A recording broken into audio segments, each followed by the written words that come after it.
ഇത് ചേനയുടെ പൂവാണ്. 2-3 വർഷം ചേന കിളയ്ക്കാതെ കിടന്നിട്ടുണ്ടെങ്കിൽ രണ്ടാം വർഷം അല്ലെങ്കിൽ 3-ാം വർഷമോ ഒക്കെ ആവുമ്പം ഒരു പൂവായിട്ട് മാറും. ഇത് കറി വയ്ക്കാൻ നല്ലതാണ്. പലതരത്തിലുള്ള കറികൾ നമുക്ക് വെക്കാൻ പറ്റും ഇതുകൊണ്ട്. അങ്ങനെ എൻ്റെ ഒരു കൂട്ടുകാരി ടീച്ചറുടെ വീട്ടിലേക്കാണ് ഞാൻ വന്നിരിക്കുന്നത്.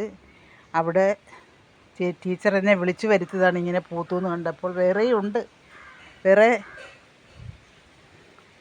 കിളയ്ക്കാതെ കിടക്കുന്നതല്ലേ ചേനപ്പൂ. ടീച്ചറുടെ ചേനപ്പൂവ് മുറിക്കുകയാണ്.